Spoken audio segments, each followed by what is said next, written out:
सेथोलॉजी के इस सेशन में। और जैसे जैसे ये 2024 खत्म हो रहा है, मैं आप सबों को 2025 की बधाइयाँ देता हूँ कि ये साल 2025 और उसके आगे हमारा साल जो है, हमारा युग जो है, पहले से हमेशा अच्छा हो। तो आप उस सब में शामिल हों। MAGA targets Indian Americans. Now, again, this is a very broad topic. It is not all MAGA. As मैं हमेशा कहता हूं कि extremes drive the middle. The extreme elements of MAGA have attacked H-1B program, of which हम भारतीय जो हैं सबसे ज्यादा बेनिफिशियरी रहे हैं.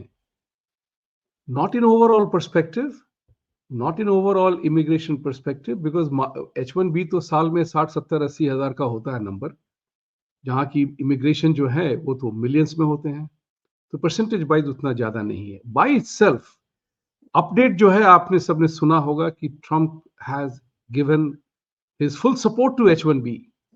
वो मस्क और विवेक रामास्वामी से अग्री करते हैं ये कहते हुए कि H-1B प्रोग्राम तो बहुत अच्छा प्रोग्राम है. मेरे साथ भी उनके बिजनेस में भी बहुत सारे लोग H-1B पे हैं, तो वो इसके खिलाफ नहीं है.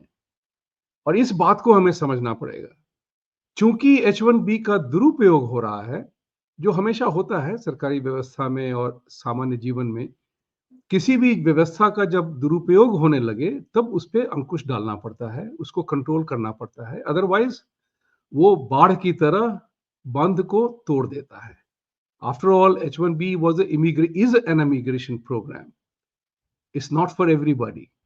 It was designed that अगर अमेरिका में उस हुनर के लिए, उस क्वालिफिकेशन के लिए लोग अवेलेबल नहीं हो, तो विदेशी लोगों को लाना चाहिए. इस तरह की व्यवस्था हर दुनिया में, हर कानून में, हर जगह होती है. चूंकि अमेरिका बहुत प्रॉस्परस नेशन है, तो यहाँ बहुत लोग आना चाहते हैं. और भारत का सिलसिला ये है कि फ्रॉम स्टूडेंट वीजा से लेकर के और आगे तक भारतीयों को अपॉर्चुनिटी की बहुत जरूरत होती है. तो जहां उनको इंडिया में छूट जाता है, वो यहाँ आते हैं पढ़ने लिखने के लिए. तो ये जो था सारा शुरू हुआ एक बड़ा इंटरेस्टिंग सा नाम है, सीताराम की वजह से जो AI के एडवाइजर बने. वो बंदा कोई छोटा मोटा बंदा नहीं है, बहुत अच्छा काम किया है उसने. श्री राम. यस, श्री राम. हाँ, तो किसी ने कहा कि श्री राम के आते आते लेफ्टिस्ट जो है वो पागल हो गए, वो भी हम पे अटैक करने लगे हैं. तो जो बात है, I look at it from a very simple proposition. Every disaster offers an opportunity to all of us. This is बहुत ही महत्वपूर्ण है इस बात की चर्चा. Every disaster offers an opportunity to all of us. How we respond to that challenge is our responsibility. तो ये जो हो गया है, हमेशा से मैं कहता रहा हूं कि भारतीय और Indians, we are a happy hunting ground.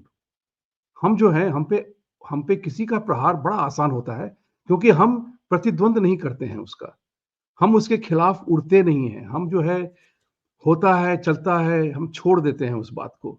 इस बात को हमें ये छोड़ना नहीं है, क्योंकि ये हमारे धर्म, हमारी व्यवस्था, हमारे आचार विचार पे प्रहार है. क्योंकि लॉरा लूमर से लेकर के जो बेवकूफ लड़की थी, जिसपे मैंने 13 मिनट का एक अच्छा शो किया था जो बहुत हिट हुआ, ये कहा था कि हिंदुओं पे अटैक करना कि हम गंदे हैं, हमारा देश ऐसा है, हम हिंदू ऐसे होते हैं, इसके लिए हम सबों को इकट्ठा होकर के प्रतिद्वंद करना है, उसका प्रतिकार करना है.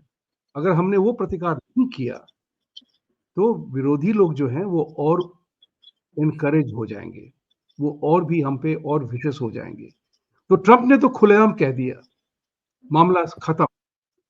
तो ये जो मामला है, उसको समझना पड़ेगा कि H-1 वीजा की कोई भी चीज होती है, एक समय तक वो चलता है अच्छी तरह से, उसके बाद उसमें इंप्रूवमेंट करना पड़ता है, चेंज करना पड़ता है. हम सब टेक्नोलॉजी के कारण इस बात को जानते हैं कि 1.0 से 2.0 से 3.0 से 16.0 होता है. तो ये सब इंप्रूवमेंट की बात होती है. तो इसमें क्या इंप्रूवमेंट की जा सकती है, इसका दुरुपयोग हुआ है, ये हम और आप सब जानते हैं. Let's not mince words on that. This is what is important. H-1B के नाम पे अगर हम पे आप पे इस तरह से प्रहार होता है, तो अगर हमने उसका प्रतिरोध नहीं किया तो फिर हमें ज्यादा भुगतना पड़ेगा. And that's the question that we all need to answer today. How, where, and when do we do that is the key question. Thank you. Actually suddenly सब लोग भूल चुके हैं कि ट्रम्प का सारा कैंपेन हुआ था 12 मिलियन इलीगल्स की वजह से. Correct. पूरा target is legal, there is no illegal, मतलब वो बहाना था. Right. और मुझे लगता है जब ट्रम्प ने बोला H1B के बारे में वो भी एम्प्लॉय करता है, मींस मुझे ऐसा लगता है कि और मैंने कुछ लोगों से, अपने खास लोगों से सुना भी है, अंकित शाह जी का ट्वीट भी है. मतलब ये लग रहा है कि नाउ जैसे ही एडमिनिस्ट्रेशन आएगा कार्रवाई शुरू. सो शुरू हो जाएगा. मिसयूज भी बहुत है, विच टोटली आई एग्री. शरद जी. हर हर महादेव. तो आदित्य जी, ये टॉपिक हम लोग कल भी बात किए थे प्रेप इस टॉपिक पे. तो the way I would structure my discussion today, मेरे पास काफी डेटा पॉइंट्स हैं and I want to share all the data points. तो मैं जो 3 फेजेस में हम लोग बात करेंगे, तो मैं थोड़ा थोड़ा डेटा उस पर डालूंगा एंड देन लास्ट में I will build the narrative, मैं क्या सोचता हूँ और क्या कहता हूँ. तो फर्स्ट ऑफ ऑल शरद जी याद रखिएगा वो 3 मिनट का जो बंधन है. So that we can talk about lot more. ठीक है, इसलिए मैंने बोला 4 पार्ट में करूंगा. और दूसरा है कि as you see my introduction, I am a brown MAGA guy, a proud brown MAGA गाय, और लॉयल्टी अभी तक मेरी ब्राउन मागा से ही है. ठीक है. So let's get started. So Vibhuti ji, 3 minute होगा तो आप अपना अंगूठा दिखा देंगे, क्योंकि in a flow I would not know and I don't want to disturb my thought process. तो आप दिखाइएगा प्लीज जरूर. Okay. तो भाई लोग, थोड़ा डेटा पॉइंट्स और बाकी का एनालिसिस विभूति जी करेंगे. तो सबसे पहले उन्होंने बोला कि ये जो 2-3 नाम है, एन कॉटलर और ये लॉरा लोमार, इन्होंने स्ट्रेट अवे सनातन और हिंदू पे अटैक किया है to counter their points, right, H1B पे. तो और सिविलाइजेशन पे स्ट्रेट अवे आ गई और वो बोली कि हिंदूज बहुत गंदे रहते हैं. इनफैक्ट मैं कुंभ नहाने भी जा रहा हूँ और वहां से भी टेलीकास्ट करूंगा अपने गोरे मागा भाइयों को, ताकि उनको दिखे कि कैसे 400 मिलियन 450 मिलियन पीपल को एक समाज होस्ट करता है और क्लेंजिंग से लेके everything. So that will be a big learning for them. This will be the population more than the population of USA. bigger than the population of USA. Now H1B programme पे attack क्यों है? देखिए, हम लोग almost मेरे 25 साल हो गए अमेरिका में, और जब हम आए थे शुरू में पेंसिल्वेनिया में, जहाँ पिट्सबर्ग एक सिटी है, तो उस समय भी कुछ पॉलिटिशियन, उस समय ये प्रोग्राम न्यू लॉन्च हो रहा था, क्लिंटन ने शुरू किया था आई थिंक, जब कैप बढ़ाया था. तो उस समय के भी पॉलिटिशियन ने काफी समाज में इस तरह का स्टेटमेंट देकर और एक ऐसी भावना पैदा कर दी थी कि काफी शूटिंग वूटिंग हो गई थी. इंडियंस लोग रेस्टोरेंट में खा रहे हैं और कोई गोरा आया और गोली मार के चला गया. तो ये जो रिपरकशन होगा, लॉरा लोमार और एन कोल्टर और जो ट्रम्प के व्हाइट हाउस के एक एक्स मित्र हैं, उन सभी पर डायरेक्ट एलिगेशन होगा अगर कोई भी ऐसा हमारे कम्युनिटी पर अटैक होता है. तो they will be directly responsible. So they better be aware if they are listening this, right. 1000 loss उठ जाएगा because they are provoking the masses. 65,000 H1 visa programme में सिर्फ मिलता है वीसा, और इनको टोटल ऐड करेंगे, जैसे हर साल 65,000 देते हैं, टोटल आप ऐड करेंगे तो आज के डेट में मोटा मोटी around 600K H1B visa worker इस कंट्री में है. 6 लाख H1B वीसा वर्कर. ठीक है. टोटल यूएसए का वर्कफोर्स कितना है? 160 मिलियन वर्कफोर्स, यानी कि 16 करोड़ लोग यहाँ पे पेरोल में हैं. और ये total 6 lakh H1B visa programme को अगर आप परसेंटेज में करेंगे तो ये 1% से भी नीचे है. 0.04% ऑफ ऑल यूएस जॉब्स. तो फिर इतनी त्राहिमाम क्यों, इतनी हल्ला गुल्ला क्यों? इंडियन कंपनी पे इल्जाम है कि इन्फोसिस, TCS आकर H1B प्रोग्राम को मैनिपुलेट करते हैं. तो there are 163 Indian companies in America creating a total revenue of 40 billion US dollars. और जॉब क्रिएशन वो कितना करते हैं किए हैं 425K. तो 6 लाख H1B वीसा और 425 लाख वो जॉब क्रिएट किए. डज नॉट मीन कि ये कंपनीज जो है सारे H1B वर्कर को ही जॉब दिए. देयर विल बी एटलीस्ट 40% और 30% US citizens and green card holders. और ये जो जॉब वो क्रिएट किए इसमें से सोशल सिक्योरिटी के लिए मनी जो कि जाता है, टैक्सेस पे जाता है, हेल्थ केयर प्रोग्राम पे जाता है. ये 3 मेजर अमेरिका का funding programme is because of this 163 Indian company, Bharat का कंपनी जो अमेरिका में इन्वेस्ट कर रहा है 40 बिलियन यूएस डॉलर्स. ठीक है, ये एक पहला डेटा हो गया. दूसरा डेटा पॉइंट है कि सॉफ्टवेयर ब्लू कॉलर जॉब भी है और व्हाइट कॉलर जॉब भी है. जो सॉफ्टवेयर वाले जॉब हैं, जो व्हाइट कॉलर जॉब है, जो सॉफ्टवेयर हो गया, अकाउंटिंग हो गया, इंजीनियरिंग हो गया, इसमें टोटल 23 मिलियन जॉब्स हैं. ठीक है, average salary from 50K to 100K है. मैंने एवरेज, हायर एंड पे तो 300K 400K भी जाता है आराम से. इसका डेमोग्राफिक ब्रेकअप है, वुमेन 52% है, व्हाइट 77% हैं, ब्लैक 10% हैं, Asian only 9.3% in spite of being the IT jars of the world, China and India मिलाकर ओनली 9.3%, एंड हिस्पैनिक है 11.2%. नेटिव अमेरिकन कहाँ है, कोई डेटा उनका नहीं है.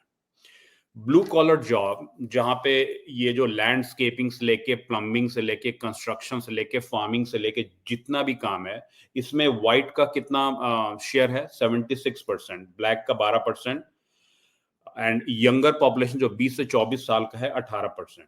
ठीक है, और 19.6 मिलियन जॉब है.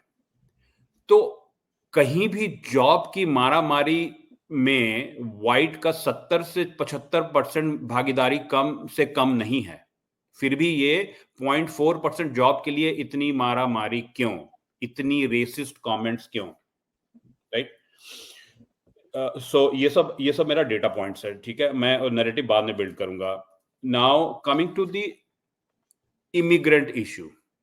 बार बार हमें इमिग्रेंट बोलते हैं. ठीक है, आप हमसे 400 साल पहले आ गए. ठीक है, आप भी इमिग्रेंट्स आए. नेटिव अमेरिकन जिसकी देखिए मैं कैप पहना हूं, मैं एक्चुअली चिरोकी रिजर्वेशन गया था इन नेशविल, स्मोकी माउंटेन के पास बना हुआ वो प्लेस है, पिजन फोक करके एक जगह है. नेटिव पॉपुलेशन ऑफ अमेरिका जो है, और प्लस अलास्कन नेटिव, लोग अलास्कन नेटिव को अलग से बोलते हैं. तो टोटल पॉपुलेशन है ओनली 9.7 मिलियन, 100 मिलियन से 9.7 मिलियन. और वो यूएस के जॉब में ओनली 2.9% उनकी भागीदारी है. ठीक है, अनएम्प्लॉयमेंट रेट अमेरिका के नॉर्मल से बहुत हाई है, ऑलमोस्ट 20 से 25% है. और ऑलमोस्ट 30% जो नेटिव है वो $5,000 एनुअल से कम इनकम, हाउस होल्ड इनकम कमाते हैं.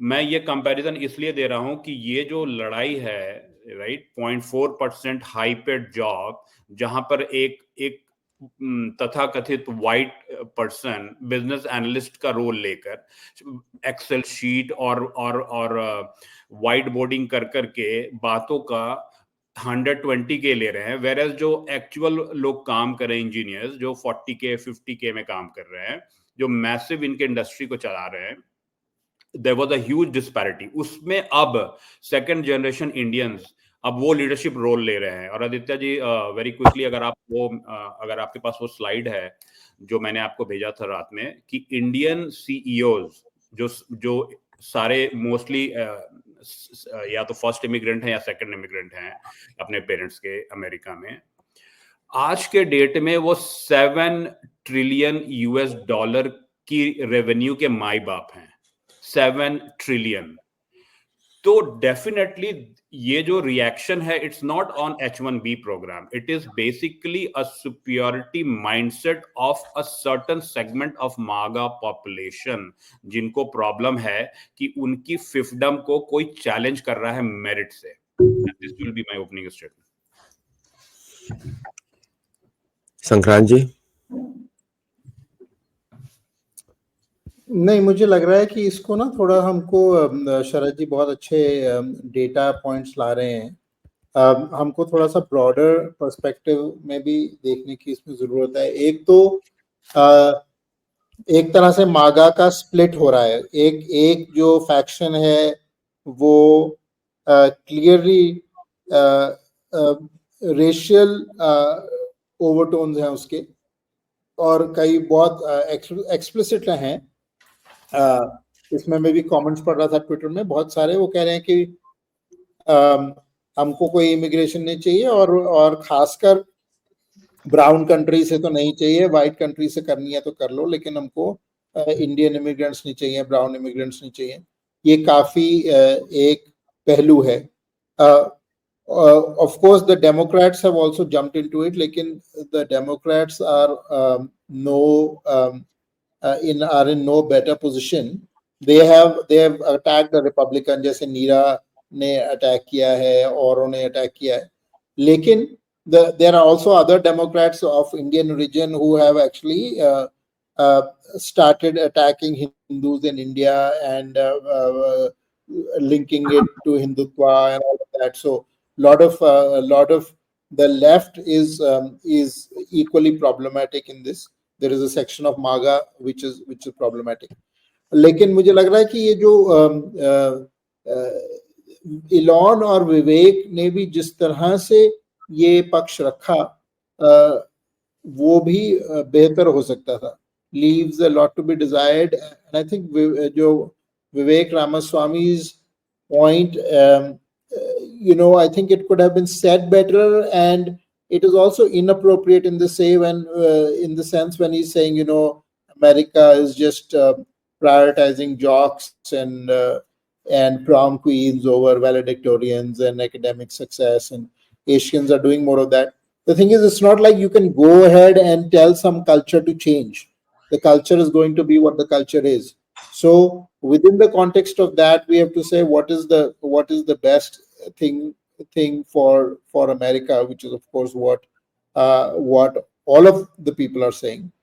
I don't think anybody is discussing it from the point of view of how to make America worse. Even Vivek or Elon or even the MAGA people are saying what is a better America. But the view of America, what it means to be better, is different from different people.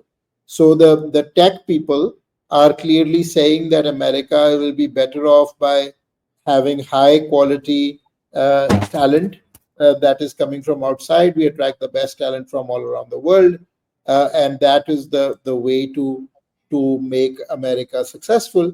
And the opposite point of view is that what is the point of American success if it is brown people succeeding, and the whole point is that America is a white nation, and so on and so forth.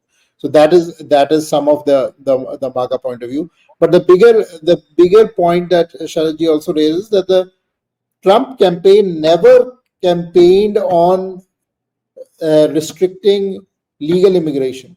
The biggest hot point of the campaign was how to deal with illegal immigration. So in a way, this whole thing has been, and the number of people coming on an H-1B, let's say from India, is what, 80,000, something like that per year, versus the millions. The more people are coming in a week across the border illegally than all of that. So a lot of the debate is not based on rational principles. The debate is also happening with a lot of undertone of racism and envy and jealousy. And also India in general and Hindus in particular have been very, very bad